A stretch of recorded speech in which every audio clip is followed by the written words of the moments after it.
오늘은 정체성과 부르심의 5번째 시간인데요. 그리스도인의 3가지 정체성 중에 첫 번째, 하나님의 아들의 정체성에 대해서 보도록 하겠습니다. 갈라디아서 3장 23절부터 29절까지 우리 같이 합독하겠습니다. 믿음이 오기 전에 우리는 율법 아래 매인바 되고 계시될 믿음의 때까지 갇혔느니라. 이같이 율법이 우리를 그리스도께로 인도하는 초등교사가 되어 우리로 하여금 믿음으로 말미암아 의롭다함을 얻게 하려 함이라. 믿음이 온 후로는 우리가 초등교사 아래 있지 아니하도다.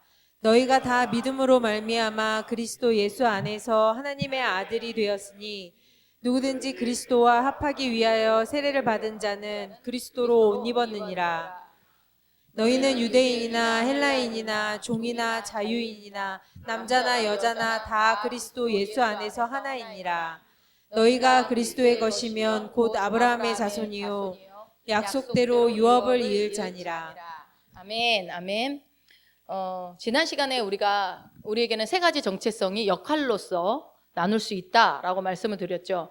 하나님도 삼위일체, 성부, 성자, 성령의 삼위일체의 3위의 각각의 인격으로 하나로서 존재하십니다. 그런 것처럼 우리에게도 하나의 정체성만 있는 것이 아니라, 물론 이게 정답은 아니지만 3가지 정체성으로 분류할 수 있습니다. 첫 번째, 아들. 두 번째, 신부. 세 번째, 그리스도의 몸으로서의 정체성. 이 3가지 정체성을 우리가 칼로 무자르듯이 딱딱 자를 수는 없어요. 그렇지만 이것을 우리가 나의 정체성을 알아야 우리가 그 정체성대로 살 수 있기 때문에 그것을 이해할 수 있도록 구분해 놓은 거니까 그렇게 이해하시면 될 것 같고요. 만약에 내가 나에 대해서 확실하게 알면, 우리가 어떤 물건에 대해서 어떻게 사용하는지 알면 잘 사용할 수 있듯이 내 자신의 사용 설명서에 대해서도 명확하게 안다면 내가 이 땅에서 이 정체성대로 살게 되고 하나님이 인도하시는 삶을 살 수 있게 된다라는 거죠. 그렇기 때문에 이 정체성을 아는 것은 너무나 중요하고, 그 정체성대로 내가 살다 가는 게 옳다, 그렇게 살아야만 한다라는 것을 강조하고 싶습니다. 그래서 어떤 이거 아들의 역할, 아들에 있고, 첫 번째 아들의 역할이 있고, 두 번째 뭐 있어요? 신부의 역할이 있고, 그리스도의 몸의 역할이 있다라는 것을 우리가 이해하고 있으면 내가 뭔가 할 때, 이거는 내가 그리스도의 몸으로서 역할을 하고 있는 거구나, 이거는 내가 아들로서 역할을 하고 있는 거구나, 이거를만 알아도 여러분이 어떤 역할을 해나감에 있어서 더 담대하게 진보할 수 있겠죠. 그래서 중요한 것은 이제 이거를 어떻게 해나갈 것이냐, 알아야 해나가겠죠. 그것에 대해서 설명을 드릴 건데, 아들들은 뭐냐면 하나님의 아들을 말합니다. 우리가 방금도 찬양을 했지만 너는 내 아들이다, 오늘날 내가 너를 낳았다고 하는 것처럼, 아들이라는 것은 인간들에게는 성별이 중요하지만 우리는 성별로서의 아들이 아니라 저번에 말씀드렸던 신분을 말씀드렸어요. 신분. 그래서 하나님의 아들이라는 신분이라는 거예요. 남자라는 의미가 아니라. 그래서 역할로서 구분하기 때문에, 그래서 그리스도의 신부가, 남자들도 그리스도의 신부일까요? 네, 그렇습니다. 여자분들도 하나님의 아들인 것처럼 남자분들도 그리스도의 신부로 그냥 자연스럽게 그 정체성을 인식을 하시면 됩니다. 이 부분은 잘 알고 계시겠지만, 자, 로마서 8장 19절입니다. 피조물이 고대하는 바는 하나님의 아들들이 나타나는 것이니. 아멘. 여기서 하나님의 아들들이 누구죠? 예, 우리 모두를 얘기하는 거, 믿는 자녀들 모두를 얘기하는 거죠. 그런데 피조물들이 하나님의 아들들이 나타나는 것을 기다리고 있다.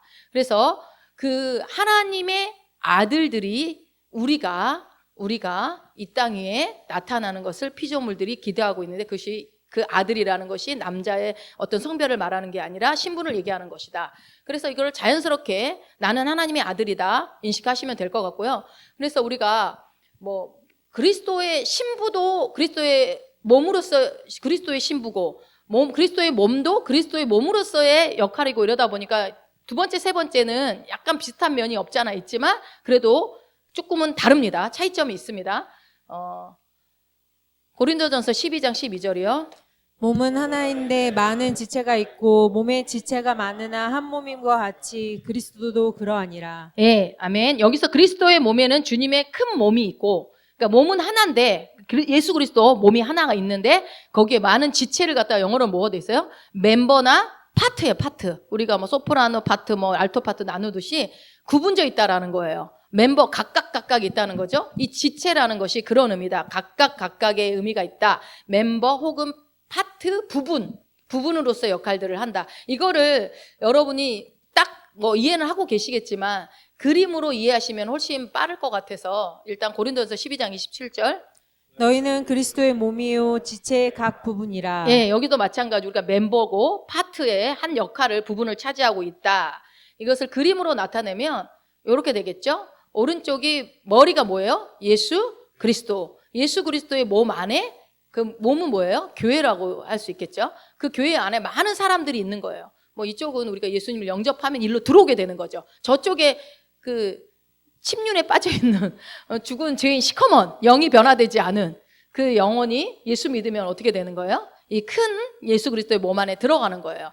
그래서 조금 더 보면 이렇게 되는 생각하시면 돼요. 몸이 그리스도의 몸이라는 게 두 가지 의미가 있는데 하나는 주님의 큰 몸을 얘기하는 거고 또 하나의 그리스도 몸은 뭘 얘기한다?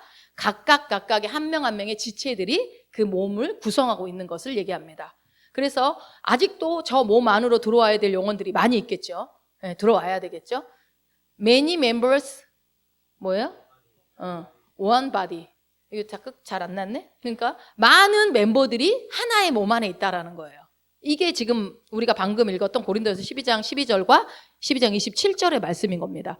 그래서 우리가 그리스도의 신부로서 그리스도 한 몸이 됐을 때는 뭐예요? 이게 우리가 이 커다란 한 몸을 말하는 거고 그리스도 몸으로서 우리가 그리스도 신부로서 한 몸이다. 큰 몸을 얘기하는 거예요, 지금. 그리고 뭐예요? 그리스도의 몸으로서의 정체성 할 때는 뭐예요? 저 안에 있는 각각의 사람들 중에 하나. 이렇게 이해하시면 됩니다. 눈, 코, 입, 귀 뭐 이렇게 이해하듯이. 그러니까 그리스도의 몸은 하나입니다. 하나라는 건 몸이 하나라는 뜻이 있고 또 하나라는 어떤 거예요? 일부라는 뜻이 있는 거예요. 이해가 되시죠? 잘 알고 계실 줄 믿습니다. 자, 그래서 각각 저 안에 들어있는 모든 그리스도의 몸들은 다 다르죠. 다 각각 다른 역할들이 있어요. 이거를 이해하는 게 되게 중요해요. 지금 이 안에 있는 그림에 있는 얼굴이 똑같은 사람이 한 명도 없습니다.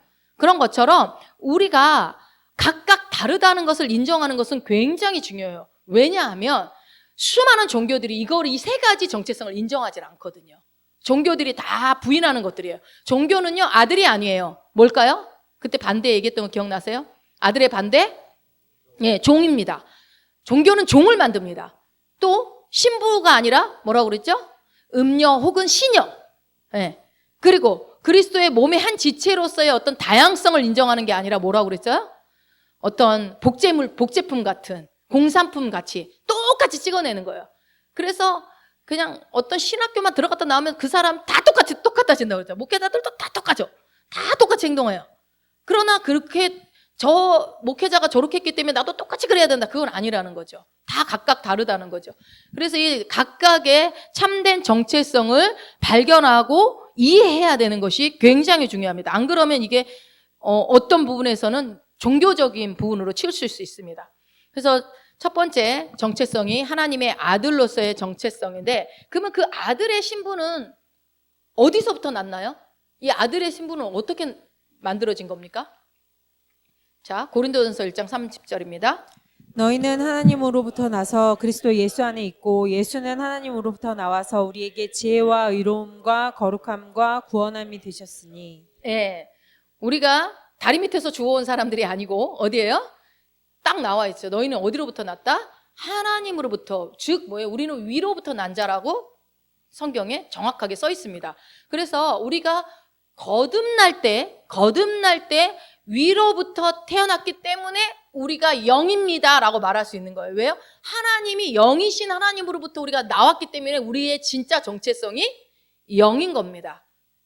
나는 영입니까? 예, 그래서 우리는 영에서 태어났기 때문에 영입니다. 하나님으로부터 태어났기 때문에. 첫 번째 엄마의 몸으로부터 태어난 건 육체가 몸이 태어난 거죠. 그것은 그리고 나서 그 옛사람은 죽고 거듭날 때 예수 그리스도를 구원주로 구세주로 영접할 때 받아들일 때 우리가 영에서 다시 태어나게 되는 겁니다. 그러니까 눈에 보이는 감각 세계에서는 내가 하나도 바뀌는 것이 안 보이지만 영적인 세계 안에서는 뭐예요? 나는 옛사람은 죽고 새로 다시 태어나는 그런 영적인 놀라운 일들이 일어난 거죠. 그래서 하나님의 영에서 우리가 다시 태어났기 때문에 우리의 근원은 어디입니까? 우리 아빠는 누구죠? 하나님이 되는 거예요. 우리의 근원은 하나님인 거예요. 그러면 우리가 하나님으로부터 났으니까 우리는 뭐예요? 누구의 아들이에요? 하나님의 아들의 정체성을 갖게 되는 거예요. 이 첫 번째 정체성은 영의 정체성이라고 그랬어요. 그래서 이거는 굉장히 중요해요. 여러분들, 제가 이 말씀을 준비하다 나도 하나님의 아들의 정체성에 대해서 완전히 이해하지 못했구나. 정말 이거를 이해하게 되면 우리의 삶이 달라질 수밖에 없구나라는 것들을 많이 이제 정말 감사하면서 준비를 했었는데, 여러분 오늘 정말 계시가 열리기를 축복드립니다. 이 새로운 피조물의 계시라는 것이 하는 것은요, 바로 이 하나님의 아들의 신분을 말해요.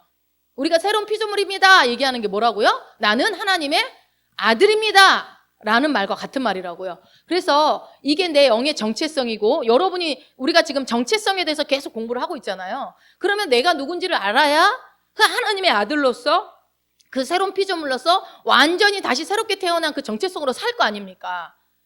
근데 그것을 안다고 하지만 우리가 그렇게 살지 못하고 있다는 것은 내가 완전히 이해하지 못하고 있는 수도 있어요. 그래서 우리가 계속 말씀을 들어야 되겠죠. 엄마로부터 태어난 나는 육신적인 나입니다. 육신적인 나. 그러나 그 옛사람이 어떻게 됐어요? 십자가에서 예수님이 죽으실 때 같이 죽었다는 것을 우리는 믿고 있죠. 그래서 우리가 다시 태어났다는 것이 하나님의 아들로 다시 태어났다라는 것에 대해서 우리가 예수를 믿을 때 처음에 이 부분에 대해서 충분히 설명을 다 못 들어요. 그냥 내가 예수 믿으니까 천국 간다는 것 정도로만 우리가 이해를 해요. 그러다 보니까 여전히 변화되지 않고 있는 내 혼내 생각들이나 내 바뀌지 않은 내 뭐 어떤 습관들, 옛사람의 습관들이 아직 성화되지 못한 것들이 남아있으니까 예수 믿다가 떠나가는 거예요. 천국은 뭐 배지도 않고, 언제 뭐 예수 믿어도 되는 것도 없는 것 같고. 근데 내가 누군지를 명확하게 알려주고 그 아들의 정체성을 알게 된다면, 그래서 그 정체성대로 살아내게 만든다면 떠날 일이 없죠. 그러니까 여러분, 내가 하나님의 아들로서의 정체성을 제대로 잘 알고 있는지를 잘 확인해 보시기 바라요. 지금 말씀을 들으면서. 그래서 새로운 피조물에 계시는 아들의 신분, 이 아들의 신분을 이해하는 것이 중요합니다. 여러분, 우리가 이 세 가지 정체성을 추구하는 것이 각각 다 달라요. 다른데 이 세 가지를 잘 배우고 사실은 골고루 다 이게 성장해야 됩니다. 이 세 가지 정체성이 다. 그런데요, 이 정체성은 어렸을 때부터 배우는 게 맞아요. 그러니까 우리 주일학교 아이들부터 이 정체성에 대해서 잘 배워야 돼요. 그래야 어른이 돼서 이게 이 정체성대로 잘 살아가는데, 어른들은 대부분이 지금 현재 저도 그렇고 기형적입니다. 삐뚤어진 정체성을 많이 갖고 있어요. 목회자라고 예외는 아닙니다. 왜 그러냐면 대부분이 어떤 목회자 밑에서 배우느냐에 치우쳐질 수 있거든요. 근데 우리가 어려서부터 잘 배워야 내 정체성이, 너의 정체성이 뭐냐라는 걸 어릴 때 아이들한테 잘 가르쳐줘야 아이들이 잘 자라겠죠. 그래서 어렸을 때 공부도 어렸을 때 하잖아요. 학교 공부도 나이 들어서 하기 힘드니까 어려서 하잖아요. 그래서 성경도 어릴 때 많이 읽히고 많이 가르치고 많이 배우게 해야 돼요. 사실은 여기 애들이 앉아 있어야 돼. 애들이 더 많이 앉아 있어야 돼요. 애들이 이해 못할 것 같죠. 여러분들보다 더 잘 기억하고요, 더 오래 기억해요. 그러니 어렸을 때부터 말씀으로 잘 양육해야 되겠죠. 자, 그래서 기억하시기 바랍니다. 새로운 피조물에 계시는 아들이고, 신부와 그리스도의 몸의 정체성도 물론 새로운 피조물의 정체성인데 그것은 약간 좀 다른 면들이 있습니다. 자, 로마서 8장 17절입니다. 자녀이면 또한 상속자 곧 하나님의 상속자요 그리스도와 함께한 상속자니. 네, 아멘. 자녀이면 상속자. 여기 상속자라는 말이 짧은 문장에 3번이나 나오죠. 누구의 상속자? 하나님의 상속자. 그 다음에 그리스도와 예수님과 함께한 상속자래요. 누가요? 네, 우리는 자녀잖아요. 하나님의 아들. 아들로 위로부터 난 자들은 은혜로, 내 노력이나 나의 행함이나 나의 어떤 행위 때문에, 내 능력 때문이 아니라 내가 태어나 보니까 뭐가 돼 있는 거예요? 네, 하나님의 자녀로서 상속자가 돼 있는 거예요. 하나님의 자녀니까 당연히 하나님의 상속자겠죠. 이게 굉장히 중요합니다. 여러분은 누구라고요? 상속자. 다시요. 여러분 누구라고요? 상속자. 이 상속을 안 받아봐가지고 몰라. 여러분, 이 상속자는 금수저입니다. 쉽게 말해서 금수저. 세상을 세상적으로 얘기하면. 근데 물론 세상의 금수저와는 비교할 수도 없죠. 어떻게 하나님의 상속자를 이 세상 금수저와 비교하겠습니까? 그래서 이해를 돕기 위해서 금수저라고 말씀을 드리는 건데, 이 엄청난 상속을 우리가 받아본 적이 없어서 상속자라고 그래도 그냥 쓱 읽고 지나가. 여러분 누구의 상속자라고요? 하나님의 상속자라고요. 예수님이 받는 상속 나도 똑같이 받는다고요. 놀라지도 않아. 예, 뭐 그냥 맨날 듣던 얘기인데 뭐. 여러분 이 상속자라는 말이 제가 이해를 돕기 위해서 말도 안 되는 예화를 좀 들어볼게요. 들어보세요. 자, 지금 미국의 대통령이 누구죠? 네, 트럼프입니다. 이 트럼프는 이제 뭐 어떻게 여러분들은 생각하고 계실지 모르겠지만 아주 뭐 전 세계를 지금 떠들썩하게 하고 있죠. 이 트럼프는 세력과 권력을 다 가진 대통령이죠. 이 트럼프 대통령이 저는 우리나라의 통일에 기여할 거라고 믿습니다. 고레스라고 얘기를 하더라고요. 고레스와 같은 역할을 하게 될 것이다. 기대를 하고 있습니다. 그러나 어찌 됐건 이 트럼프를 보면 트럼프의 영향력이 대단해요. 트럼프가 욕을 하더라도 신문에 나요. 왜요? 욕하려고. 트럼프 욕하려고도 신문에 나요. 근데 트럼프 말 한마디 무조건 모든 전 세계가 떠들썩해요. 옛날에 그 전에 대통령 누구죠? 이 전에 대통령 누구였죠? 바이든. 바이든은 아무리 떠들어도 안 내. 뭐 이렇게 떠들썩하지 않아. 근데 이 트럼프는 몇 마디만 하면은 뭐. 근데 이 트럼프가 미국의 500대 부자 안에 들어간답니다. 어마어마한 부자래요. 그런데 이 트럼프가 예를 들어 죽었다고 해봅시다. 죽었어요. 근데 그 사람이 어떻게 알았는지 여러분을 알아가지고 자기의 모든 재산을 여러분 앞으로 상속을 했어요. 제 앞으로. 그래갖고 어느 날 미국에서 코 높은 사람들이 007 가방을 들고 우리 집 앞에 나타난 거예요. 와가지고 트럼프가 모든 재산을 당신에게 남겼습니다. 통역사도 데리고 왔어. 걱정하지 마. 다 통역해줘요.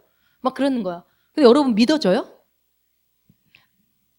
뭐 생뚱맞게 뭐 트럼프가 나한테 재산을 왜 줘? 이해가 안 되죠. 그런데 어쨌든 보여줍니다. 내 이름으로 한국어로도 다 돼 있는 유언장이 다 있고 확실하게 내 이름이 박혀 있고 통장에 내 이름으로 돈이 막 어마어마하게 들어가 있습니다. 그리고 뭐 다른 것도 막 많아요. 근데 다 내 이름으로 돼 있는 거예요. 다. 그래서 어쨌든 내가 트럼프를 알든 모르든 이 모든 그 트럼프의 재산이 나한테 다 오게 된 거예요. 여러분 그럴 때 어떨 것 같아요? 이게 말도 안 돼서 상상이 안 되죠. 500대 부자라고 하니까 별로 부자 아닌 줄 아시나요? 미국의 500대 부자면 상상도 할 수 없습니다. 여러분 형언할 수가 없죠. 말이 돼? 또 확인하고 아마 또 확인하고 또 확인할 거예요. 근데 이 말씀은 또 확인하고 또 확인하고 또 확인 안 해. 하나님의 상속자. 트럼프 상속자도 여러분 지금 안 믿어지잖아. 내가 예를 들어도. 어떻게 내가 알지도 못하는데. 여러분 그러면은 뭐 하나님이랑 잘 알아서 어떻게 잘 보여가지고 상속자가 되신 거예요? 아니잖아요. 여러분도 눈 떠보니까 하나님의 자녀돼 있고 상속자라고 지금 얘기하잖아요. 트럼프가 준 재산은 죽고 나면 다 썩어 없어지고 죽을 때 갖고 가지도 못하지만 우리는 이게 영원하게 나한테 주어지는 건데 막 기가 막혀 하면서 막 그래서 복음이 요한겔리온 그래서 도무지 믿겨지지 않을 정도로 놀라운 소식이라고 그러는데 아무도 안 놀라잖아요. 여러분 지금 상속자라고 해도 그래 맞아. 지식으로만 들어. 계속 지식으로만. 그래서 여러분 계시가 열려져야 됩니다. 여러분 이 말을 들을 때 내가 상속자야? 여러분 하나님의 상속자. 예수님이 받은 모든 걸 내가 다 받는다고? 여러분 지금 보니까 트럼프가 와서 내 재산 다 준다는 것도 안 믿어지니까 표정도 안 바뀌어. 표정도 안 바뀌어. 그러니 하나님이 주신다는 그 유업이 내가 상속자라는 게 지금 믿겨지냐고요. 제가 일부러 그래서 미국 사람 얘기를 한 거예요. 여러분이 도무지 믿겨지지 말라고. 한국 사람 얘기하면 그래도 조금 이해는 하지만 그 정도로 여러분 우리 안에 이제 만약에 이제 트럼프 재산이 나한테 다 왔어요. 그러면 이제 다음 날부터 여러분은 어떤 표정으로 다닐까요? 어깨 쫙 펴고 어떻게 다녀요? 날아다닐지도 몰라 어쩌면. 막 뭐부터 할까? 막 여유가 막 애들이 막 말 안 들어도 괜찮아. 오늘 학교 쉬어 그냥 하루. 상상 한번 해보시라니까요. 여러분 이게 뭐냐면 지금 이게 지금 뭐냐면 묵상이에요. 묵상은 이렇게 하는 거예요. 말씀을. 이런 말씀을 들었을 때 내가 하나님의 상속자라서 상상을 해보는 거예요. 내가 하나님 상속자가 됐어. 내가 그리스도의 유업을 받는 자야. 예수님과 똑같은 위치에서. 그럼 나는 그때 어떨까? 이게 묵상이라고. 여러분 지금 묵상의 한 방법 중에 상상력이 있었잖아요. 이렇게 하는 거예요. 여러분 왜 말씀이 역사하지 않는지 아십니까? 나한테 왜 말씀이 역사하지 않는지 아세요? 말씀이 어마어마한 말씀이 많은데 왜 나한테 역사하지 않느냐? 묵상을 안 해서 그렇다니까요. 이 말씀 묵상해 봤어요? 로마서 8장 17절 말씀? 읽기는 읽었지. 여러분이 모르는 말씀이 아니죠. 그러나 깊이 묵상해 봤냐고요. 묵상을 하면 주일날 여러분 제가 믿음과 상상력에 대한 말씀을, 믿음의 상상력에 대해서 말씀을 드렸죠. 그래서 말씀에 근거한 올바른 상상력을 가지고 그림을 그려라. 그래서 그 포맷을 짜라. 그 프레임을 짜라. 거기에 그래서 말씀을 불어넣고 여러분의 정말 그림을 그려서 만들어 가라. 말씀으로. 그래서 말씀드렸잖아요. 그게 묵상하는 거예요. 말씀을 보고서 내가 거기다 말씀의 폭격을 가한다는 건 딴 게 아니라 내가 하나님의 상속자라고 한다면 여러분 지금 내가 내 눈앞에 우리들이 많은 경우 내 눈앞에 현실의 통장 잔고와 내 현실의 문제 때문에 우리는 우울하고 감정에 영향을 받고 막 그래요. 근데 내가 하나님의 상속자라는 게 확실히 믿어지면은 세상에 나를 어떤 보여지는 상황들이 나를 건들지 못해요. 흔들리지 않아요. 잠깐 흔들릴 수는 있어. 잠깐 그럴 수 있지만 뭐 그게 뭐. 여러분 그래서 뭐라고 그랬어요? 자신감 넘치는 사람이 되려면 어떻게 해야 돼요? 자신감 넘치는 담대한 사람이 되려면 어깨를 쭉 피면 돼요? 목소리를 크게 소리내면 자신감 넘치는 사람이 됩니까? 아니잖아요. 어떻게 해야 돼요? 그 마음이 변화돼야 돼요. 마음이. 그래서 인사이드 아웃. 우리가 내 안에 마음이 변화되고 그래야 행동이 바뀌는 거예요. 내 마음이 바뀌어져야. 행동을 교정한다고 해서 우리가 바뀌어지는 게 아니에요. 너 이렇게 저렇게 애들한테 잔소리하니까 바뀌어지든가요? 안 바뀌어져요. 절대로. 어떻게 해야 돼요? 그 마음이 변하도록 해야 되나요? 그 마음이 변하도록. 그래서 뭐예요? 그래서 여러분의 정체성을 알라고 그러는 거예요. 내가 정체성을 알고 아 나구나 하고 깨달아지면 그 정체성대로 행동을 한다니까요. 너 왜 하나님의 아들처럼 행동하지 않아? 왜 하나님의 자녀처럼 살지 않아? 막 잔소리해봤자 안 바뀌어요. 안 바뀌어. 그 잔소리 때문에 바뀌는 건 일시적으로 바뀌어요. 일시적으로 눈치 보면서 대충 맞추는 척. 그러나 진짜의 변화는 어떻게 일어납니까? 내 안의 마음이, 내 생각이 변화될 때 내가 정체성도로 살아낼 수 있는 행동도 나타난다는 겁니다. 그래서 우리가 머리로만 말씀을 아는 것은요, 변화가 없어요. 반드시 묵상해야 합니다. 묵상. 그래서 많은 말씀을 읽는 것도 좋지만 한 구절을 깊숙이 묵상하는 훈련을 이제는 하셔야 됩니다. 이제는. 또 읽고 또 읽고. 자, 계속해서 말씀드립니다. 이 하나님의 아들의 정체성은요, 어떤 정체성이냐면 우리와 세상과의 관계 속에서 발휘되어지는 정체성입니다. 세상과의 관계. 이거 기억해 놓으세요. 자, 하나님의 아들의 정체성이 하나님의 그래서 아들의 정체성을 가지고 있는 사람, 확고하게 잘 알고 있는 사람은요, 세상을 정복할 수 있습니다. 그래서 여러분 세상 정복하고 계시나요? 우리 아이들이 앞으로 세상을 정복하고 다스려야 되기 때문에 이 아들의 정체성을 확실하게 심어줘야 돼요. 반대로 내 안에 하나님의 아들의 정체성이 없으면 어떻게 될까요? 정체성이 세워져 있지 않는다면 세상을 정복할 수 없습니다. 근데 뭐 세상을 뭐 정복해야 돼요? 예. 주님이 그랬잖아요. 뭐 하라고 했어요? 세상을 다스리고 통치하고 점령하라고 주님이 우리한테 명령하신 일이에요. 그래서 우리가 해야 될 일이에요. 근데 그걸 어떻게 해요? 모르니까 못하고 있죠. 그래서 하나님의 아들의 정체성을 내가 견고히 가지고 있어야지만이 그것을 갖고 있는 사람들이 세상을 정복해 나갑니다. 그래서 이 하나님의 아들은요, 세상과의 관계를 얘기하는 것이고 그 반대는 그 정체성을 하나님의 아들의 정체성이 없는 사람들은 종의 정체성이 있을 가능성이 높습니다. 반대가 종이라고 했잖아요. 그죠? 그래서 우리의 신분은요, 위로부터 난 자들이고 하나님의 아들의 정체성을 갖고 있고 은혜로 내가 어떻게 해서가 아니라 그냥 눈 떠보니 하나님의 상속자가 되어 있는 자가 우리가 태어난 거예요. 대로 상속자로. 자, 오늘 본문 다시 한번 좀 읽어봅시다. 갈라디아서 3장 23절 24절입니다. 믿음이 오기 전에 우리는 율법 아래에 매인바 되고 계시될 믿음의 때까지 갇혔느니라. 이같이 율법이 우리를 그리스도께로 인도하는 초등교사가 되어 우리로 하여금 믿음으로 말미암아 의롭다함을 얻게 하려 함이라. 아멘. 여기서 이제 믿음에 대해서 조금 말씀드리면 믿음에 대해서는 너무너무 많이 얘기를 해서 여러분들이 다 이해를 하고 계시겠지만 한 번 더 말씀을 드리면 너무나 많은 그리스도인들이 이 믿음에 대해서 오해를 하고 있어요. 자, 믿음은요 마치 한국교회 안에 이게 너무나 팽배하죠. 마치 나의 어떤 열심으로 생각을 합니다. 자, 믿음은 성경에서 믿음이라고 하는 것은요, 행함의 반대예요. 그렇습니까? 그렇죠? 믿음은 행함의 반대죠. 그럼 행하지 않고 우리는 뭘로 됐어요? 하나님의 자녀가 은혜로 됐단 말이에요. 우리는 은혜로 된 자들이 은혜로. 그러니까 이거예요. 믿음은 내 열심이 아니에요. 믿음은 내 열심으로 판단하는 경우가 너무 많아요. 그래서 교회 열심히 다니고 교회에서 봉사 열심히 하고 교회에 자주자주 오고 막 이런 사람 보고 저 사람 믿음 좋아 이렇게 표현하는 경우가 많이 있죠. 행위를 보고 믿음을 좋다고 하는 거예요. 그러나 우리는 행위를 보고 믿음을 판단하지 않죠. 우리는 은혜로 행하지 않고 은혜로 된 자들이기 때문에. 로마서 16장 갈라디아 3장 25절 먼저 읽겠습니다. 믿음이 온 후로는 우리가 초등교사 아래 있지 아니하도다. 아멘. 그러니까 보세요. 24절에 23절 24절 믿음이 오기 전에는 우리가 율법 아래 있었다라는 거예요. 율법으로 모든 걸 판단했다는 거예요. 그런데 믿음이 오고 난 후로는 우리가 더 이상 초등교사 율법 아래 있지 않게 됐다는 거예요. 믿음을 지금 얘기해요. 믿음은 율법이 아니라고요. 자, 그리고 로마서 11장 6절 만일 은혜로 된 것이면 행위로 말미암지 않음이니 그렇지 않으면 은혜가 은혜되지 못하느니라. 아멘. 은혜라는 거예요. 우리의 어떤 행위로 나의 열심으로 믿음을 얘기하는 것이 아니라 나의 뭘로요? 은혜로. 모든 것이 은혜로 되어진 것이다. 그래서 믿음은 행함으로 되지 않았기 때문에 믿음이라고 할 수 없어요. 행함으로 된 것들을 보고서 저거 믿음이다라고 말하면 안 됩니다. 행함을.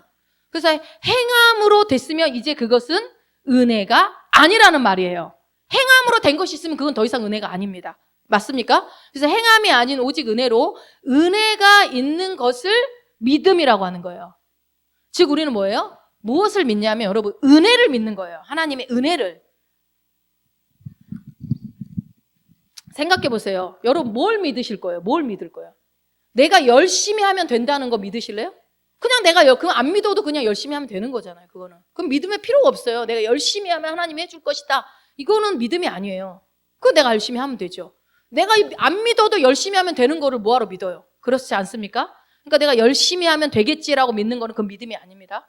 믿음은요, 무엇을 믿냐? 하나님의 말씀을 믿는 건데 그 말씀이 뭡니까? 하나님의 약속을 믿는 거예요. 믿음은 하나님의 약속을 믿는 거. 그리고 은혜를 믿는 거라고요. 은혜라는 건 뭐라고요? 하나님이 하신 일을 믿는 거예요. 그래서 하나님을 기뻐하시는 거예요. 기뻐하는 거. 우리가 하나님을 기뻐하는 거. 그러니까 하나님의 은혜를 믿는 자로서 내가 은혜 받은 자로 살아가는 그것들을 고백하면서 기뻐하는 거. 그래서 우리는 은혜를 믿는 거고 은혜로 상속자가 되었다는 것을 확실하게 인식하셔야 돼요. 그러니까 이게 은혜로 내가 상속자가 됐기 때문에 그 개념이 더 안 나아갈 수도 있어요. 그래서 세상 종교는 뭔가 자꾸 행위를 요구합니다. 그를 인식하게 하기 위해서. 그런데 우리는 그냥 믿음으로 그걸 받아들여야 돼요. 내가 상속자구나. 나는 은혜로 모든 것을, 내가 은혜를 믿는 자구나. 나는 은혜로 된 자구나. 이걸 믿어야죠. 그래서 성경에서 믿음 이렇게 나오면요.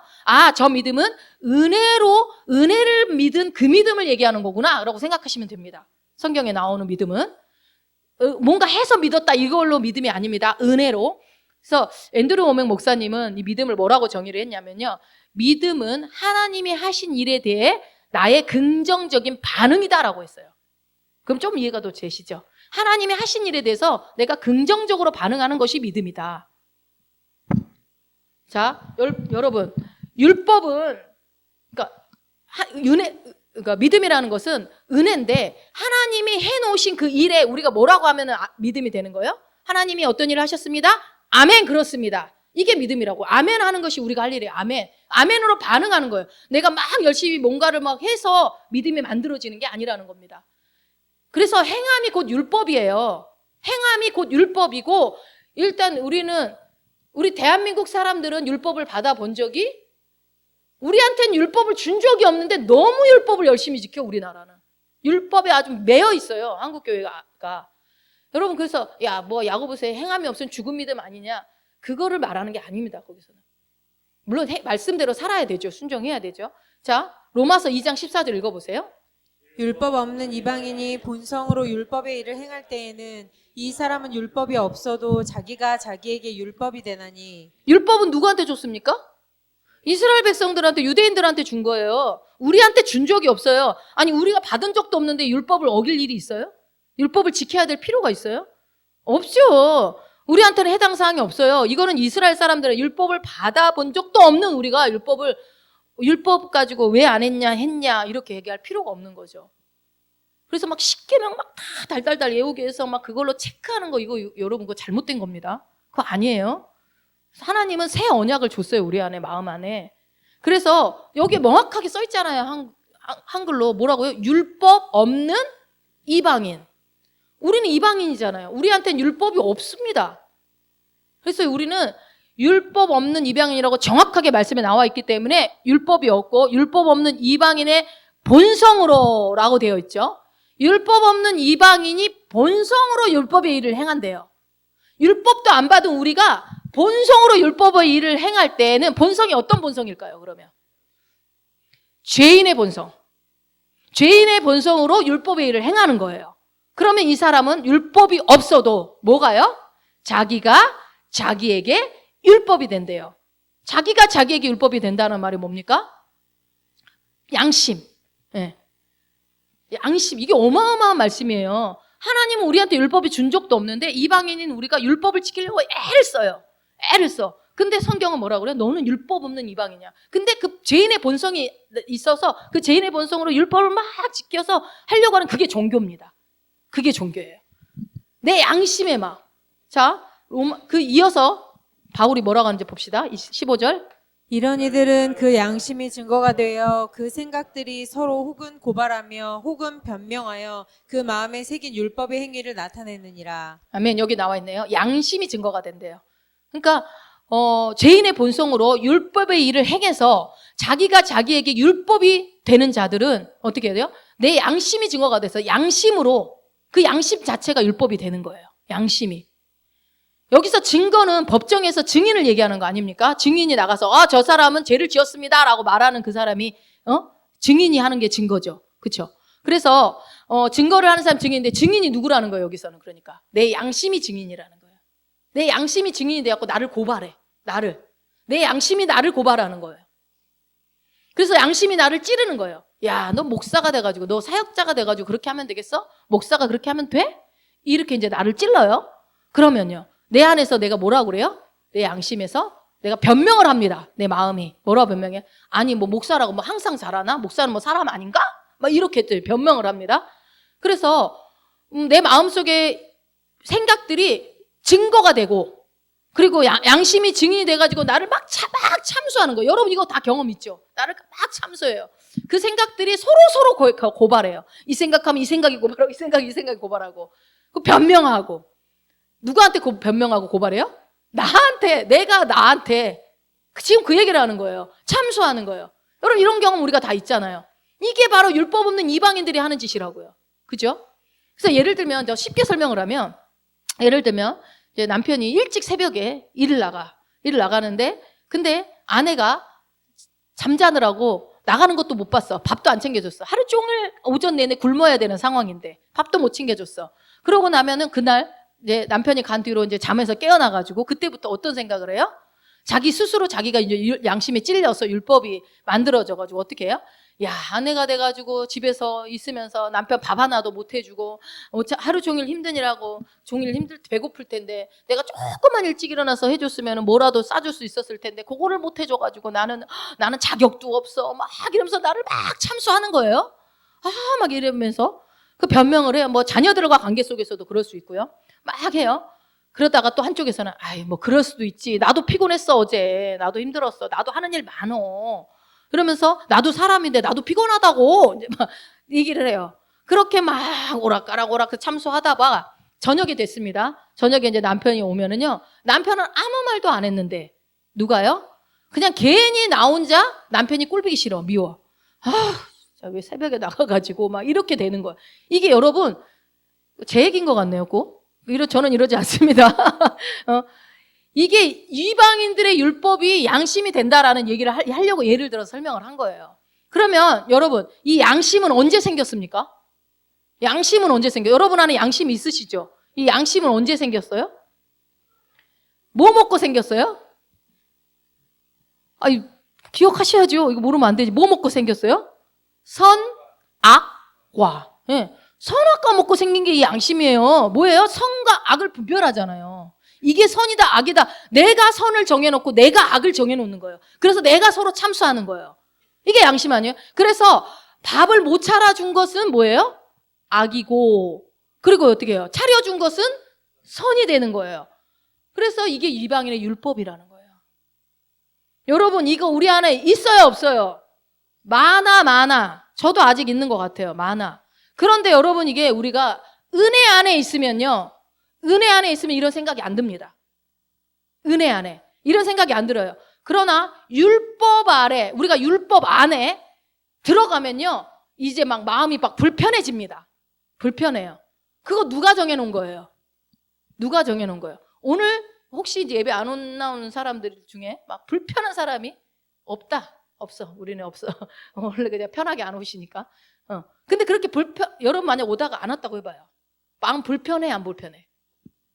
불편하면 한번 오늘 잘 생각을 해보십시오. 왜 불편한지 지금 생각을 해보세요. 뭐 불편하다는 게 물론 주님 안에 믿음으로 살려고 하는 것 때문에 꼭 다 나쁘다는 건 아니에요. 그러나 내가 정해놓은 어떤 법을 가지고 내가 나를 참소해서 내가 나를 정죄하고 하는 것은 잘못됐다는 얘기를 하는 거예요. 그래서 우리는요 율법 없이 무엇으로 상속자가 됐나요? 그러면 된 거죠? 은혜로. 율법으로 상속자가 된 게 아니라고요. 은혜로. 은혜 아래에 있는 자들이에요. 그래서 그러면 이제 마귀가 뭐라고 그러냐면, 우리가 이렇게 말하면 나는 은혜로 하나님의 상속자가 됐어, 나는 은혜 아래에 있어, 내가 이거 안 난다고 해서 어떻게 되지 않아 막 이러면서 했다고 해봅시다. 그럼 말은 야 합리화하기는 이제 마귀가 와가지고 무슨 네가 상속자야, 네 주제에 너 네 자격이 돼? 네가 하나님의 상속자가 될 자격이나 돼? 너 그 정도 기도 양 가지고 상속자가 되겠냐? 네가 그 정도 말씀 읽어가지고 그렇게 나가서 그렇게 떠들고 다니는 네가 감히 하나님의 상속자라고? 너는 상속자가 될 리가 없어. 이거 누가 참소해요? 마귀가 우리를 참소한다니까요. 그러나 여러분, 그래서 뭐라고 했어요? 율법은요 자꾸 나를 보게 해요. 나를 뜯어고치게 만드는 게 율법이에요. 나를 고치라고 그래요. 자꾸 나를 고치라고. 이게 율법이에요, 여러분. 그러나 은혜는 누구를 바라보게 할까요? 믿음의 주에 온전케 하시는 예수를 바라보게 하는 거예요. 예수를. 이게 은혜예요. 예수 그리스도께서 하신 일을 바라보게 해요, 은혜는.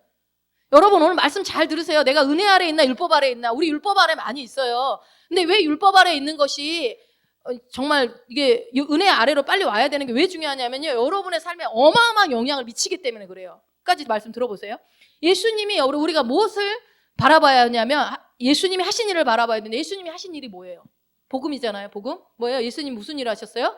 나를 위해 십자가를 지셨고, 나를 위해 완전히 죽음 받으셔서 장사가 되셨고, 여러분 이거 기억하라고 그랬잖아요. 십자가 지셨고 장사 되셨고, 그 다음에 부활하셨고, 그리고 승천하셨고, 이제 하나님 우편인 하늘에 앉아 계셔서 그 위에서 우리에게 무엇을 보내셨어요? 성령님을 보내주신 그거 바라보라는 거예요. 이거 여러분 이거 너무 잘 알잖아, 이 내용에 대해서. 이거 바라보는 것이 여러분 우리가 할 일입니다. 이게 은혜예요, 은혜. 우리가 은혜를 아는 게 이거를 알아야 되는 거예요. 주님이 나를 위해서 무엇을 했는가. 그래서 여러분 조금이라도 내 안에 이렇게 양심이 자꾸 변명하고 고발하고 막 그러면 그때 어떻게 해야 될까요? 조금이라도 그렇게 막 내 양심이 나를 고발하고 너가 목사가 돼가지고 그러면 되겠어? 네가 목사 될 자격이 있어? 막 이런 것들이 막 저도 많이 왔어요. 그런 거 오면 어떻게 해야 돼요? 어디 아래로 가라고 그랬어요? 그 율법이 나를 그렇게 참소하는 거라니까요. 그러니까 어디로 아래로 가야 돼요? 은혜 아래로 빨리 들어가셔야 돼요. 은혜 아래로. 하나님이 나를 위해서 뭘 했는지, 나를 위해서 죽으신 그 사랑이 어떤 영향을 나한테 미쳤는지, 이게 아들의 정체성이에요. 그 아들의 정체성이 그때 풀어집니다. 여러분이 은혜 아래로 완벽하게 들어가야 아들의 정체성이 풀어진다고요. 근데 여러분 우리가 지금 아들의 정체성을 갖고 있지만 아들의 정체성대로 못 살고 있는 경우가 너무 많아요. 아들의 정체성으로 못 살면 어떻게 된다고 그랬어요? 세상을 다스리고 통치하고 정복할 수가 없다니까요. 세상을 정복하고 통치하고 다스리지 못하면 어떻게 됩니까? 그러면요 많은 영역 가운데 세상 사람들과 똑같이 삽니다. 예수 믿어도 달랄 게 없어요. 그래서 여러분 우리가 이 아들의 정체성을 아는 게 중요하고, 내가 율법 아래에 있는 것 같으면 빨리 어떻게 해요? 하나님의 아들의 정체성을 인식하셔서 은혜 아래로 딱 들어가셔야 돼요. 모든 것은 은혜로 되어졌어요. 우리는 은혜 외에는 내세울 게 없어요. 하나님의 자녀 되고 뭐 앞에서 이렇게 제가 설교한다고 뭐 제가 대단한 사람입니까? 하나님의 은혜 아니면 여기 서 있을 수도 없는 사람 아닙니까? 우리가 여러분 그래서요 됐다고 하는데 안 된 거예요. 안 되는 거예요. 다 됐다고 하는데 나는 왜 안 돼? 다 됐다며. 다 됐다는데 왜 안 돼? 이렇게 우리가 말을 안 해도 속으로 여러분 생각하고 있죠. 조 목사 다 됐다고 하는데 왜 안 되는 거야? 속으로 막 그렇게 생각할 수 있을 거예요. 여러분 은혜로 된 거라니까요. 은혜로 된 거기 때문에. 근데 은혜로 된 거기 때문에 우리가 율법 아래로 들어가게 되면요. 은혜로 된 사람들은 그렇지 않은데 율법 아래로 들어가게 되면 죄와 사망의 법이 내 삶에 풀어져요. 이게 우리 안에 없어지지 않았다니까요. 됐다더니 안 됐다더라. 안 된 게 아니에요. 은혜 안에 없어서 그래요. 우리가 은혜 아래로 들어가지 못해서. 우리 마음에 여전히 율법이 있어요. 우리 안에. 조심해야 돼요, 여러분. 여기서 저는 시간이 좀 걸릴 것 같아요. 근데 그러나 빨리 말씀을 인식하셔서 여러분들이 율법이 나를 삼키려고 할 때 조심하셔야 돼요, 여러분. 뭐 그 정도는 그렇게 해야 되는 거 아닌가? 아니요. 명확하게 아들의 정체성을 가지셔야 됩니다. 자, 그래서 이스라엘에서는요, 명절에 하는 풍습 중에 이런 풍습이 있대요. 엄마가 집에다가 누룩을 다 곳곳에 숨겨놓은대요. 누룩을. 그래서 애들 보고 찾으라고 그런대요. 그 누룩이 뭡니까? 뭘 것 같아요? 무엇을 상징할 것 같아요? 누룩이 율법을 상징합니다. 그래서 아이들의 삶 가운데 은혜가 아닌 율법이 얼마만큼 들어가 있는지, 그러니까 예수 믿는 이스라엘 유대인들을 얘기하겠죠. 그것을 율법을 찾는 거예요. 율법을. 그래서 어떻게 해요? 율법으로 살고 있나를 확인하게 하는. 여러분 이거 우리한테 필요합니다. 내가 율법으로 살고 있지 않나. 왜요? 율법적인 사고방식이 내 안에 들어오게 되면 어떻게 된다고? 아들로서 못 산다니까요. 아들로서 살지 못해요. 그러면 뭐가 돼요? 아들로 못 살면 뭘로 살아요? 종으로 살아요. 종으로. 여러분 종으로 살래요? 아들로 살래요? 그러면 아들로 살려면 은혜 아래로 들어가셔야지. 은혜 아래로. 그러면 종은 어떤 특징이 있습니까? 종은 율법 아래 사는 사람들은 종이 된다고 그랬죠. 이건 제 얘기가 아니라 성경에 나온 얘기예요. 자, 종이에요. 종은 어떤 특징이 있습니까? 그러니까 예를 들면 이거예요. 쉽게 얘기하면 제가 이제 목회자인데 사역자들은요 그런 게 있어요. 뭔가 여유롭게 있으면 늘어져 있으면 막 안 될 것 같은 생각이 가득 차 있어요. 여러분은 그런 생각 별로 없으시죠? 아마 우리 목사님은 아마 공감하실 거예요. 뭔가 여유롭게 있으면 안 될 것 같아. 그래서 짬 나면 조금이라도 여유 있으면 뭐 책이라도 보든지 말씀이라도 들어야지 된다고 생각해. 그리고 뭐 어떻게 해야 돼요? 말씀 준비를 미리미리 여유롭게 막 더 많이 해야 된다고 생각이 꽉 차 있어요. 그래서 그러다가 조금만 딴 일을 하면 안 될 것 같은 생각이 드는 거예요. 왜 그래요? 왜 그래요? 저도 여전히 그런 게 남아있거든요. 왜 그래요? 종이라서 그래요. 종이라서. 아들의 정체성 은혜 안으로 못 들어가서 그런 생각이 자꾸 드는 거예요. 뭐 그런 생각 할 수도 있지. 아니요, 이거 종의 사고 방식이 확실합니다, 여러분. 왜냐하면 자녀들은 그렇게 눈치 보지 않거든요. 하나님 눈치 안 보거든요, 그렇게까지. 자, 조금 편하게 수다를 떨거나 차를 마시고 조금 여유 부리고 있으면 영화라도 한 편 보면은 속에서 뭐라고 그러는 줄 알아요? 너 이럴 시간 있어? 네가 이럴 시간 있어? 설교 들어야지. 설교 들어. 뭐 이거 할 것도 얼마나 많은데. 책도 볼 게 얼마나 많아. 책도 봐야 되잖아. 집안일 할 때, 그러니까 제가 한동안 그런 거에 많이 쫓기게 되는데 귀에다 말씀을 안 꽂으면 불안해요. 뭘 하더라도 귀에다 꽂고 해야지 편안한 거예요. 그래서 뭐 살림살이 좀 나아졌냐고요? 물론 은혜 받지요. 은혜 받기도 하는데 제가 말씀드린 그걸 하지 말라는 게 아니라 제 안에 있는 그런 불안증이 있다니까요. 불안증. 왜요? 막 계속 뭔가 해야 된다고 생각하는 게 있어요. 뭔가 멈추지 않고 막 계속 해야 된다는 생각. 이게 여러분 이거 당연하다고 생각하시나요? 응? 어디 나가지도 못해. 말씀 준비하려고. 애들이랑 뭐 하나 하지도 못해요. 막 그런 생각이 사로잡히게 되면. 그럼 어떻게 해요? 일을 해야 된다, 사역을 해야 된다, 막 이런 생각들이 막 저는 여기서 아직 솔직히 말씀드려서 100% 자유하지 못합니다. 종의 생각이 아직도 내 안에 많이 있는 것 같아요. 그런데 그러면서 말씀 준비하면서 근데 주님이 저한테 너무나 많은 은혜를 부어주시는 거예요. 내가 잘못 알고 있었구나. 하나님에서 오해하고 있구나. 라는 생각들 했어요. 제가 뭐 나쁜 일을 하는 게 아니에요. 쉰다고 해서 뭐 나쁜 일을 하는 건 아닌데 그런데 이게 종의 마인드가 있으니까 불안한 거예요. 뭐 어디 하루 나가도요. 오늘 해야 될 일을 못하면은 막 큰 죄 진 것 같아 막. 그래서 뭔가 이렇게 하지를 못하는 생각들이 있는 거예요. 근데 하나님은요 제가 그렇게 살기를 원하지 않아요. 여러분, 우리가 율법 아래 들어가기를 원하지 않는다니까요. 그러나 여러분, 우리는 뭐라고 그랬어요? 우리의 정체성은 하나님의 아들의 정체성이 있어요. 상속을 받았어요. 상속자. 상속을. 종이 아니고 아들이라고 계속 얘기하고 있어요. 여러분, 로마서를 다시 한번 보세요. 로마서에 얼마나 바울이 그 얘기를 많이 하고 있는지. 주님도 오셔서 그 얘기해요. 율법에서 자유케 하게 오시자마자부터 율법을 깨기 시작해요. 예수님이 오셔서 첫 번째부터 한 일이 막 다 뒤집어 엎습니다. 여러분, 내가 종이 아니고 아들이라는 것을 믿으시기 바랍니다. 아멘? 아멘. 이 사실이 믿어져야 돼. 이 사실이. 자, 갈라디아서 3장 25절 26절. 믿음이 온 후로는 우리가 초등교사 아래 있지 아니하도다. 너희가 다 믿음으로 말미암아 그리스도 예수 안에서 하나님의 아들이 되었으니. 아멘. 믿음 하면 뭘 생각하라고요? 믿음하면 아까 뭐 앞에서 뭐라고 했어요? 뭘 생각하라고 그랬어요?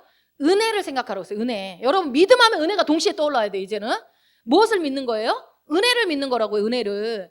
우리가 은혜 때문에 예수 그리스도 안에서 하나님의 아들이 되었잖아요. 그래서 믿음 때문에 은혜로 인해 또 하나님의 아들이 되었다고요. 믿음이 은혜고 은혜가 믿음입니다. 그렇습니까? 자, 계속 볼까요? 27절부터 29절. 누구든지 그리스도와 합하기 위하여 세례를 받은 자는 그리스도로 옷 입었느니라.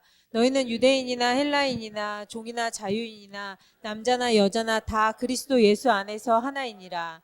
너희가 그리스도의 것이면 곧 아브라함의 자손이요 약속대로 유업을 이을 자니라. 아멘. 여러분, 아브라함의 자손입니까?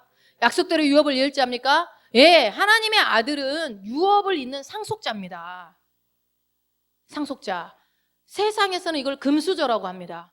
그러나 사실 하나님의 유업을 잇는 이 상속자는요, 세상 금수저보다 몇 억만 배 더 좋은 거예요. 몇 억만 배 더 부유한 사람입니다. 믿으십니까? 이 통장 잔고가 지금 별로 안 좋으니까 안 믿어지죠? 그래서 예를 들어, 이게 제가 이 예화를요, 각각 다른 데 똑같이 이걸 2번 들었어요. 다른 사람한테. 이거 되게 중요한 예요. 자, 이거 실제 얘기예요, 실제. 칠레라는 나라에, 남미에 있는 칠레 나라에 한 청년이 있었거든요. 이 청년이 굉장히 하나님과 긴밀하고 친밀한 관계를 유지하는 영적 생활을 하는 사람이었어요. 하나님과 교제가 굉장히 친밀하게 이루어지던 형제였는데, 그 형제한테 어느 날 하나님이 말씀하신 거예요. 야, 저 어디 산을 하나 사라 그랬대요. 근데 그 산을, 우리가 산이라고 하니까 여러분, 이 청년이 굉장히 부자라고 생각을 하는데 남미야, 남미. 그래서 우리나라 돈으로 한 3천만 원 정도면 산을 하나 살 수 있었대요. 그래서 또 하나님이 하라고 하니까, 하나님과 워낙 친밀한 관계니까 하나님의 음성을 확실하게 듣고 막 돈을 있는 대로 없는 대로 다 끌어모아서 그 산을 샀대요. 근데 산을 샀는데 그 산이 어떤 산이었게요? 금광이 있었던 거예요. 금광. 이거 진짜 실제 얘기예요. 금광. 제가 이 얘기를 그냥 어디서 그냥 들은 얘기였으면 예화했을 텐데 다른 사람 똑같이 그 얘기를. 그런데 이 금광, 그래가지고 그거를 팔았어요. 어마어마한 돈을 받고 팔았어요. 그런데 하나님이 안 오셔야 되는데 또 오셨어. 하나님이 또 오셨어. 뭐라 그래요? 야, 그러니까 여러분, 그 금광이 매장된 그 산이요, 바로 이 성경에서 말하는 상속자예요. 상속자. 우리를 얘기하는 거, 우리에 해당하는 일이에요. 이게 상속자가. 그래서 여러분, 그러니까 이 재정적인 형통이라는 게 그렇게 어려운 게 아닌 거예요. 이 청년의 상황을 보면 재정적인 형통은 어디서 옵니까? 어디서 와요?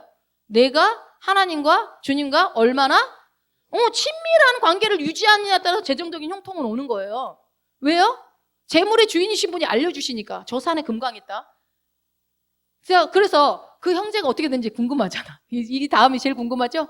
어떻게 됐냐면 하나님이 나타났어요. 그래갖고 뭐랬냐면 그 돈을 어떤 선교단체에다 다 보내라고 그랬대요. 그럼 서운하세요? 다 보내랬대. 근데 다 보냈더니 50불밖에 안 남았대. 50불. 얼마? 아멘하고 순종하고 한 거예요. 그럴 수 있는 사람이 산도 사, 그럴 수 있는 사람이 다 하는 거지. 그래서 보냈어요. 여러분, 우리가 그럴 바에는 뭐 산 사고 또 뭐 다 뺏어갈 거면서 이렇게 생각할 수 있지만, 여러분, 그렇게 하신 하나님이 뭐 다른 일은 못 하시겠어요? 그 청년을 50불만 남겨놓고 그냥 가난하게 살게 내버려 두겠어요? 이 다음 얘기는 저는 모르겠지만 또 뭐 하나 또 있겠지. 뭔가 한번 그렇게 한 사람들은 계속 그렇게 하더라고요, 보니까. 왜요? 재정의 형통은 주님과의 친밀함 속에서 오는 거니까. 그래서 여러분 이게 갈라디아서 우리 4장 1절 한번 봅시다. 계속 이어서 내가 또 말하노니 유업을 이을 자가 모든 것의 주인이나 어렸을 동안에는 종과 다름이 없어서. 예, 그러니까 유업을 이을 자가 모든 것의 뭐래요? 주인. 유업을 이을 자가 누군데요? 예. 그러면 여러분은 뭐예요? 모든 것의 주인. 여러분이 누군지 지금 알려주고 있어요. 주인 행세 좀 하세요. 주인 행세. 여러분 주인. 유업을 이을 자가 모든 것의 주인. 모든 것의 주인이래요. 근데 어렸을 동안에는 뭐하고 갔대요? 종과 다름이 없다는 거예요. 이게 문제예요. 어렸을 동안이 문제예요. 어렸을 동안에는 종이니까. 그러니까는 아직 믿음이 오기 전에 율법 아래에 있을 때는 어떻게 해요? 종으로 사는 거예요. 근데 은혜 아래, 믿음이 와서 우리가 은혜 아래 들어가, 우리는 은혜 아래 있는 자들이죠. 은혜 아래 들어가니까 모든 것에 뭐가 됐어요? 주인이 돼버렸어요. 여러분 알고 있었어서 안 놀라는 거죠? 다 알고 있었어. 여러분 그래서 만약에 율법 아래 있으면요, 내가 이 모든 것의 주인, 이 말씀이 은혜 아래 있는 자가 되었음에도 불구하고 율법 아래 계속 있게 되잖아요. 여러분이 은혜로 모든 것이 은혜입니다 하고 은혜로 아래 들어가면 상관이 없는데, 그렇지 않고 지금 은혜로 모든 것들이 된 상태에서 율법 아래 또 들어가시잖아요. 율법으로 나를 판단하고 정죄하고 율법으로 모든 것을 막 잣대를 들이대고 이렇게 하면 어떻게 되냐면요, 모든 것이 주인이면서 종과 다름없는 삶을 살아요. 모든 것의 주인으로 그거 바뀌진 않아요. 모든 것의 주인이 바뀌진 않아. 여러분은 여전히 모든 것의 주인인데 종과 다름없는 삶을 산다고요. 이해가 되십니까? 이해가 되셔야 돼요. 그래서 우리는 뭘 해야 되는 겁니까? 뭘 해야 돼요? 은혜를 깨달아야 되겠죠. 믿음 안에 들어가서 하나님의 아들의 정체성으로 들어가야죠. 요번에 이 말씀을 듣고 여러분이 하나님의 아들의 정체성이 확실하게 깨달아지면 여러분의 삶에 아마 분명히 놀라운 일이 일어날 겁니다. 저는 확신합니다. 왜냐하면 하나님의 아들은 모든 것의 주인이거든요. 주인은 주인 마음대로 할 수 있거든요. 그러면 이제 뭐야? 유업을 이을 자라서 이 상속을 누리면 돼요. 그래서 우리는 누리는 자예요. 은혜 아래 있는 자들은. 자, 이 이치 그대로 여러분 재정이 안 풀어지는 이유는 뭐예요? 이치 그대로 됐다더니 안 풀어지는 이유는 뭘까요? 다 됐다더니 나는 부유한 자라더니 왜 안 될까요? 이 이치 그대로요. 어디 아래 있어서 그래요? 율법 아래 있어서 그래요. 여러분 율법 아래 있어서 내가 은혜 아래 있는 자라는 것을, 내가 하나님의 아들의 정체성을 가진 자라는 것을 아직 내가 믿지 못한다니까요. 율법 아래 있기 때문에 됐다더니 안 되는 겁니다. 내가 인정하든 안 하든, 여러분이 인정하든 안 하든 이거 상관없어요. 이거는 우리가 말씀을 진리라고 믿는다고 한다면 내가 아들의 정체성을, 유업을 일자란 모든 것의 주인이라니까요. 말씀은 그렇게 얘기하고 있잖아요. 그래서 우리가 뭘 추구해야 되겠습니까, 여러분? 오늘 이 말씀 안 들은 사람 손해야, 손해. 엄청난 비밀을 알려주고 있는데 성경이 있어도 여러분 계시가 안 열리면 내게 아니잖아요. 그래서 우리가 뭘 추구해야 돼요? 은혜를 깨달으셔야 돼요. 여러분 은혜를 깨닫는 것에 총력을 기울이시기 바랍니다. 내가 은혜로 아들이 됐다라는 것을 깨달아야 된다고요. 깨달아야 된다.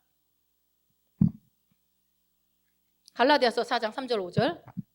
이와 같이 우리도 어렸을 때에 이 세상 초등학문 아래에 있어서 종노릇하였더니 때가 참에 하나님이 그 아들을 보내사 여자에게서 나게 하시고 율법 아래에 나게 하신 것은 율법 아래에 있는 자들을 속량하시고 우리로 아들의 명분을 얻게 하려 하심이라. 아멘.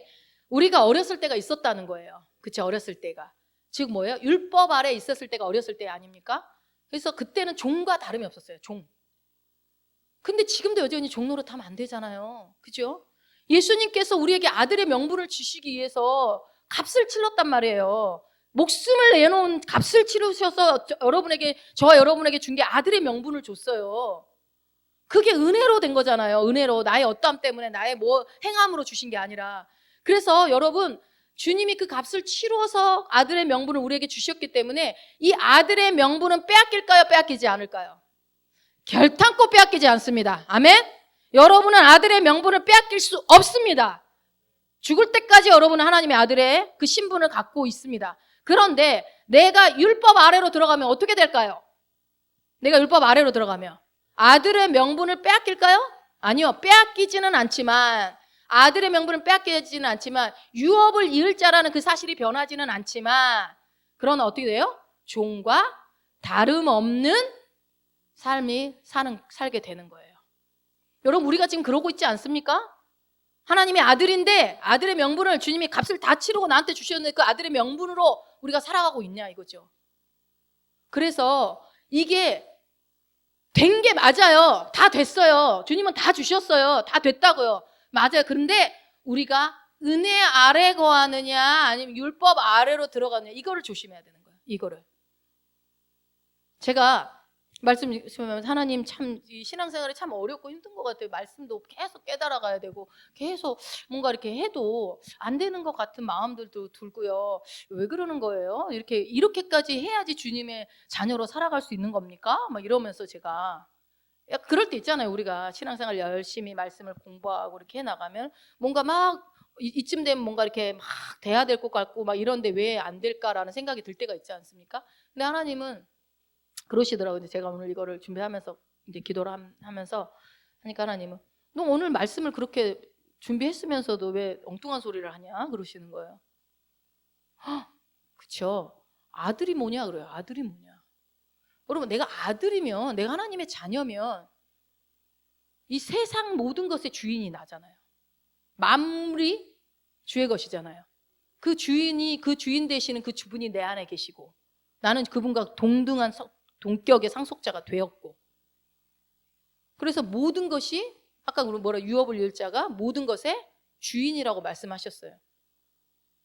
근데 그것을 내가 믿고 아멘하고 은혜 아래로 들어가서 그 아들의 그 신분으로서 살면 되는 건데 자꾸 뭔가 더 필요하다고 자꾸 생각해요. 우리가 뭔가 더 필요하다고.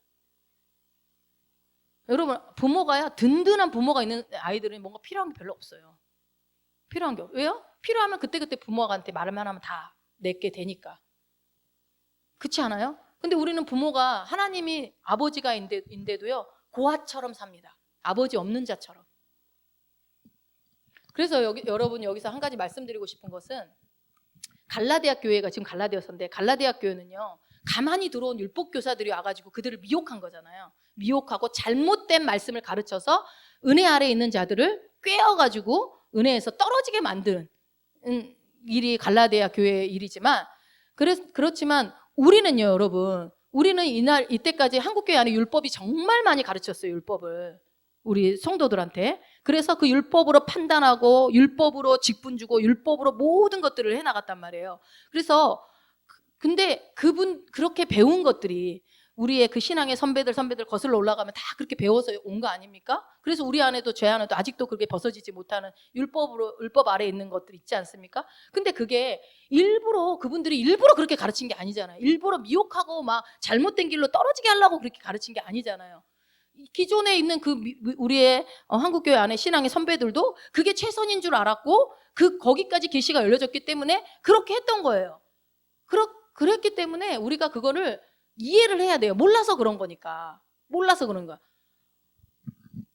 내가 본인이 하는 최선을 다한 거예요. 그거는. 그렇게 왜 이 얘기를 하냐면요. 여러분, 우리가 은혜 아래 들어가고 내가 정체성을 알게 되면요. 억울하거든요. 지나온 세월이. 억울해요. 내가 율법으로 살았던 삶이 억울하기 시작합니다. 여러분은 안 그렇습니까? 저는 많이 억울하더라고요. 억울한 마음이 드는데요. 그러면 딱 들면은 속상해하고 화를 그럴 필요가 없어요. 이 한국교회 안에 뿌리 내려져 있는 율법적인 이 신앙이 그때는 그게 최선이었는데 뭐 어떡할 거예요. 그렇게 배웠고 그게 최선이라는 게 서로 그렇게 해서 그리고 그 와중에 또 하나님 많은 일들을 하셨고 그럼에도 불구하고 그렇다는 것을 이해를 해야 됩니다. 억울해하고 막 속상해하고 막 그렇게 막 정지할 필요도 없어요. 그래서 여러분 새로운 피조물의 끝은요. 꽃은 존중입니다. 따라해 봅시다. 존중. 예, 존중하는 삶. 뭐 믿음 좋은 거 다 존중해야 돼요. 나하고 틀리다고 해서 뭐라고 하면 안 돼요. 이게 거기까지 가야 됩니다. 우리가 존중하는 삶. 나는 존중하는 자입니다. 아멘. 예, 존중해야 돼요. 우리가 은혜를 깨닫고 감사하는 것이 아니라 그 쓴뿌리가 생기고 그러면 안 되잖아요. 감사해야죠. 그동안 열려지지 않은 걸 열어주셔서 깨닫게 해주신 감사합니다 해야지. 옛날에 왜 이렇게 내가 뭐 이렇게 할 필요가 없다 이겁니다. 우리는 저 갈라디아 교회와 교인들과 다릅니다. 저 사람들은 정말 일부러 뺏으러 온 사람들이었지만 우리는 그렇지 않다. 그래서 이거를 정리해야 되는 부분이라고 저는 생각합니다. 이제는. 그래서 이제는 여러분 은혜 아래로 들어가십시오. 은혜 아래로. 내가 과거에는, 그러니까 저도 내가 과거에는 율법을 저도 많이 가르쳤어요. 여러분한테 율법을 많이 가르쳤어요.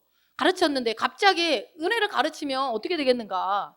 그래서 떠나가는 사람도 있겠죠. 뭐 싫다하는 사람도 있고 거부하는 사람도 있고 막 너 틀렸다라고 막 얘기하고, 저도 그런 소리 많이 들어요. 뭐 친구들한테 얘기를, 새로운 피조물 복음을 얘기하면 너 뭐 어쩌고 저쩌고 얘기. 근데 결국은 저는 이 복음의 계시가 최고의 계시라고 저는 믿기 때문에 확신하고 가르치는데, 그럼 뭐 옛날에 그랬는데 이거 어떡하지? 이런 얘기 할 필요 뭐 있어요? 뭐 그냥 뭐 어떻게 해야죠? 그냥 정정하면 되지 뭐. 정정하고 성장하면 되죠 뭐. 이전보다 더 성장하면 되는 거 아닙니까? 막 정죄하면서 괴로워하고 억울해하고 그러지 필요가 없습니다. 감사하시면 돼요. 이 복음을 나에게 주신 것에 있어서 감사하고. 자, 마무리해 갈 건데요. 갈라디아 4장 6절. 너희가 아들임으로 하나님이 그 아들의 영을 우리 마음 가운데 보내사 아빠 아버지라 부르게 하셨느니라. 아멘. 우리 안에 아들의 영이 있어요. 그래서 우리는 아들인 거예요. 아들의 영. 그 아들이기 때문에, 이제 종의 영이 아니기 때문에 우리에게 아들의 영을 줬기 때문에, 아들이 자녀와 다른 점이 뭐냐면요, 자녀는 어린 자녀도 있고 나이 든 자녀도 있고 자녀는 그렇잖아요. 근데 아들은 다릅니다. 아들은 뭐예요? 상속자입니다. 그러니까 여러분 아들이 되셔야 돼요. 하나님의 자녀에서만 머무르지 마시고 아들이 되셔야 됩니다. 이걸 기억해야 돼요. 그래서 성경에서 아들이라고 말할 때는 그냥 하나님의 자녀 이렇게 이해하시면 안 되고, 어떻게 이해해야 돼요? 성장한 자녀. 성장해서 이제는 뭐예요? 이전에는 어렸을 때는 상속자가 될 수 없어요.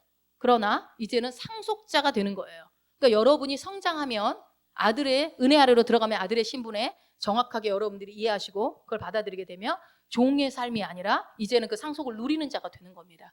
그래서 이미 된 겁니다. 된 것을 누리는 겁니다. 됐다더니 왜 안 되냐? 율법 아래서 빨리 나오십시오. 은혜 아래로 들어가세요. 그러나 이제 아들은요, 이제 여러분에게 자격이, 내가 아들이라고 믿는다면 여러분 자격이 주어진 거예요. 어떤 자격? 상속을 받을 자격. 여러분 상속 받으시겠습니까? 네, 이제 당연히 받죠. 당연히 받죠. 그러나 이거를 빨리 여러분이 그걸 이해하시고 은혜 아래로 들어가신다면 여러분의 삶에 많은 것들이, 놀라운 일들이 일어날 겁니다. 제 말이 맞나 틀리나 여러분 한번 해보세요. 놀라운 일이 일어나요. 이 세상은 여러분 나이 차이죠. 나이 차이로 얘기해요. 자녀를 막 얘기할 때. 그러면 20세가 돼야 상속자가 됩니다. 그러나 우리는 그렇지 않아요. 목사보다 여러분이 먼저 상속자가 될 수도 있어요. 그럴 수도 있어요.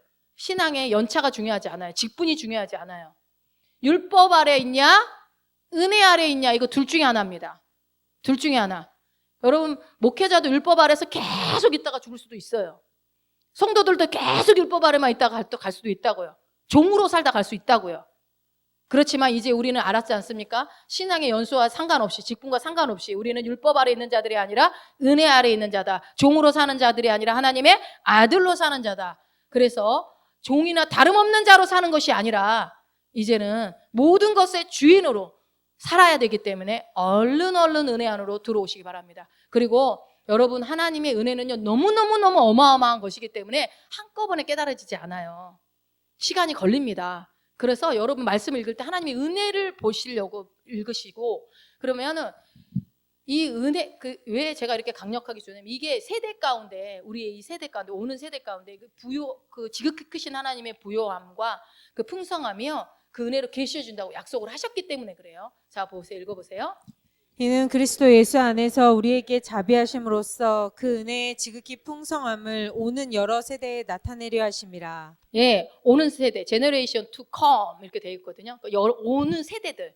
그러니까 앞으로 보면 뭐예요? 지극히 풍성함을 우리가 옛날에 70년대에 요만큼 보여줬으면 80년대는 더 풍성하게, 오는 세대마다 더 풍성하게 하나님이 그거를 보여주신다라는 거예요. 그래서 내 인생도 마찬가지입니다. 우리가 삶에 어떤 때는 요만큼을 깨달을 수 있어요. 어떤 시기에는. 그러다가 조금 더 시간이 지나면 조금 더 많이 깨달을 수 있고, 조금씩 우리가 깨달아 가는 거예요. 더 많이. 이게 성장해 가는 거죠. 그래서 내 그릇이 작아서 이만큼밖에 못 깨달을 수도 있지만, 어떻게 해요? 다음 시즌에서는 하나님이 나를 또 깨닫게 하는 때가 온다. 그래서 여러분 은혜는 변하지 않아요. 은혜는 변하지 않아. 은혜가 너무너무 크기 때문에 우리가 점점 깨달아져 가는 거죠. 점점. 그래서 우리 다음 세대, 이 복음을 들은 다음 세대들은 더 많이 깨달아질 겁니다, 아마.